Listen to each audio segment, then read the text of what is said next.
কাটে বা কেউ এমনভাবে নিজেকে মৃত্যুর দিকে ঠেলে দেয় যে প্রিয় মানুষটাকে ভোলার জন্য। প্রিয় মানুষের মায়া, প্রিয় মানুষ এমনই একটা নেশা, যেটা নেশা কেউ হার মানায়। আপনি বলবেন যে কেউ সিগারেট খাচ্ছে, কেউ নেশা করছে, কেউ আরও আদার্স যে কাজগুলো সেগুলো করছে, হ্যাঁ, তাদেরকে কখনোই ভোলা যায় না। প্রিয় মানুষকে ভোলার জন্য যদি বলেন যে নেশা বা আদার সাইড যে নেশাগুলো বলেন, ওগুলা করে কখনোই প্রিয় মানুষকে ভোলা যায় না।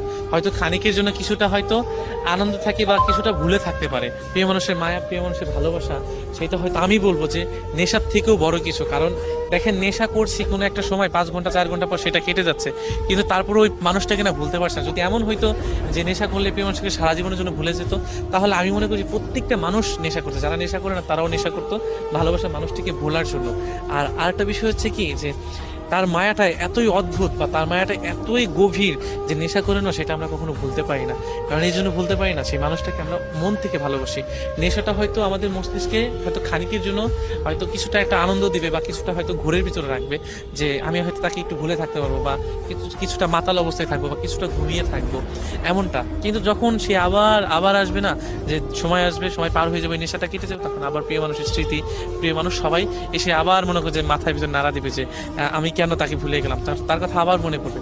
তো একটা সময় দেখা যায় কি, নেশা করতে করতে জীবনটা নষ্ট হয়ে যায়। অতএব প্রিয় মানুষগুলা, এই যে একটা জীবন নষ্ট হয়ে তার কারণ, আর যে মানুষগুলা তার জীবন নষ্ট হয়ে তার কারণ হয়ে দাঁড়ায়, সেই মানুষগুলা কখনো ভালোবাসা পাওয়ার যোগ্যতা